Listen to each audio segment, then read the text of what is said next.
Nobody expected the biggest talking point of the opening week of the World Cup to be a single VAR decision. Yet within minutes, one replay had millions of football fans asking the exact same question. How can that possibly be onside?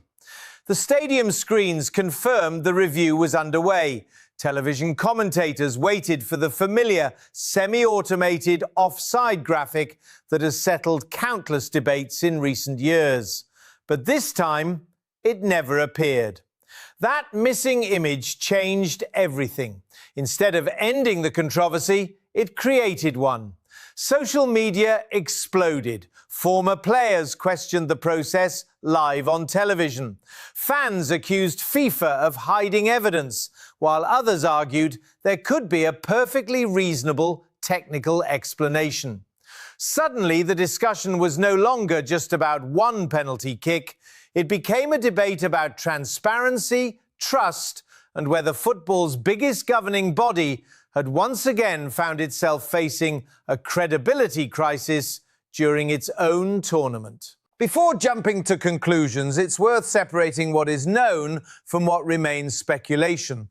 The penalty itself followed a collision inside the box after an attacking move that many viewers believed should have been stopped for offside. Video assistant referee officials reviewed the sequence and allowed play to stand, confirming the penalty. The goal was scored, giving Switzerland an early advantage. Normally, that's where the debate ends. Broadcasters show the calibrated offside image, viewers see the margins, and even those who disagree at least understand how the decision was reached. This time, however, the expected graphic never appeared during the live broadcast, leaving millions relying only on television replays and their own interpretation.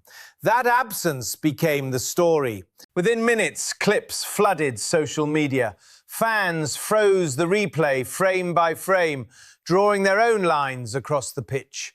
Football creators posted slow-motion breakdowns, comment sections filled with accusations that the attacker looked clearly beyond the last defender. Whether those fan-made images were accurate or not almost became irrelevant, because the official visual explanation never arrived when people expected it most. Television pundits added fuel to the conversation. Several questioned why the semi-automated offside visualization had not been shown if the technology had reached a clear conclusion. Their criticism wasn't simply directed at the referee. Instead, it focused on communication. Modern football asks supporters to trust technology. That trust becomes much harder when the evidence supporting a major decision isn't immediately visible. Hours later, FIFA explained that a technical issue had prevented the broadcast graphic from being generated during the match, while insisting the VAR system itself had worked correctly. They later released still images intended to demonstrate why the decision was considered onside. For some supporters, that explanation settled the issue. For many others, it didn't. The timing mattered. In an era where every controversial decision spreads worldwide within seconds, delayed transparency often struggles to rebuild confidence that has already been lost. What made the controversy even bigger wasn't necessarily the decision itself. Football has always lived with controversial refereeing calls. Fans argue, pundits debate, and eventually the tournament moves on.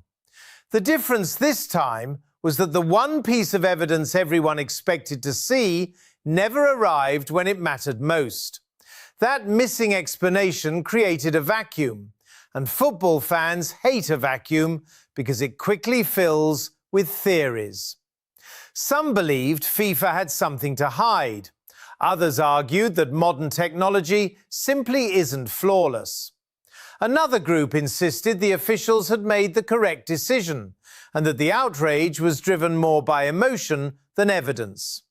Each side became more convinced the longer the official visualization remained absent. Social media only accelerated that process. Within minutes, screenshots from different camera angles were circulating everywhere. Some showed the attacker appearing comfortably offside. Others claimed perspective distortion made those images unreliable. Amateur graphics appeared online, attempting to recreate the offside lines using television footage alone. The problem was obvious. None of those images were official, yet they were all viewers had. That alone became a public relations disaster. Football supporters don't expect perfection from referees. They do expect transparency. Over the last several years, governing bodies have repeatedly promoted VAR as a tool designed to remove obvious mistakes and provide greater accuracy. Whether supporters love the technology or hate it, one promise has remained constant: the decision should be explainable. When that explanation disappears, confidence disappears with it. Former players quickly pointed out the larger issue. The controversy wasn't just about Switzerland or Qatar. It wasn't even about one penalty. It was about whether football's biggest tournament could convince supporters that the review process remained open and trustworthy. That's an incredibly important distinction. People are surprisingly willing to accept decisions they disagree with if they understand how those decisions were reached. They become far less accepting when they're simply told to trust the process without seeing it. That difference may sound small. In reality, it's enormous. Professional sport depends on credibility. Supporters invest time, money, emotion, years of loyalty. They celebrate victories and suffer defeats because they believe the competition is fundamentally fair. Once that belief begins to weaken, every controversial decision attracts even greater suspicion. Fair or unfair, that's exactly what happened here. The discussion quickly expanded beyond a single offside review.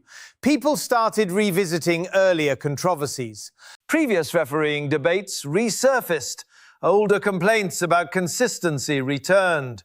The missing offside graphic became a symbol of something much larger than one incident. It became another example, in the eyes of many fans, of communication failures surrounding football's biggest governing body. To understand why emotions escalated so quickly, it's important to remember the atmosphere surrounding the tournament itself. Long before the opening whistle, discussions were already dominating headlines. Ticket availability, travel restrictions, security procedures, fan experiences, logistical concerns. Every day seemed to produce another story that divided public opinion. Whether those criticisms were justified or exaggerated depended on who was asked, but they undeniably influenced how people interpreted new controversies. Trust works like a bank account. Positive experiences build it. Negative experiences spend it. When enough withdrawals occur in a short period, even relatively ordinary mistakes begin creating extraordinary reactions. That's why communication during major tournaments matters almost as much as officiating itself. Fans don't simply evaluate decisions, they evaluate how those decisions are presented. If communication feels clear, controversy usually fades. If communication feels incomplete, controversy often grows long after the final whistle. In this case, the explanation arrived only after the match had already ended. By then, millions of opinions had already formed. Videos had gone viral. Debates had exploded across television and social media. The narrative was no longer under anyone's control. Even FIFA's later explanation struggled to change many minds, because first impressions tend to be remarkably powerful. Psychologists call this confirmation bias. Once people reach a conclusion, they naturally notice information supporting their belief while questioning evidence pointing the other direction. Football fans are no different. Supporters, convinced the attacker was offside, viewed the delayed explanation as suspicious. Supporters, believing the officials were correct, saw the controversy as an overreaction. Neither side was likely to persuade the other. Instead, the debate continued, growing. Ironically, the football itself almost disappeared from the conversation. Players who had spent years preparing for the World Cup found their performances overshadowed by discussions about technology. Goals became secondary, tactics became secondary. Even the historic achievement of earning important points during the opening stage received far less attention than it probably deserved. That's unfortunate because tournaments should ultimately be remembered for football rather than controversy. Yet history repeatedly shows that officiating incidents often become inseparable from great competitions. Think back through previous World Cups. Many people immediately remember disputed goals, questionable penalties, famous red cards, controversial handballs. Technology has reduced some of those arguments, but it hasn't eliminated them. In some ways, it has simply created new debates. Now supporters don't only question referees, they question the systems supporting referees. They question communication, they question transparency, and occasionally they question the organisations managing the entire process. Whether that scepticism is justified depends entirely on the facts of each individual case. But one reality remains impossible to ignore.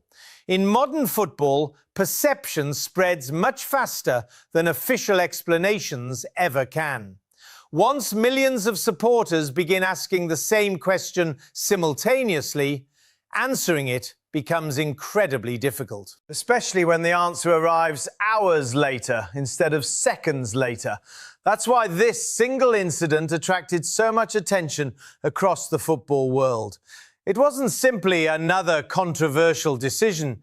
It became a lesson in how important transparency has become in the age of instant information. Because today's supporters don't just watch football, they analyse it, frame by frame, second by second.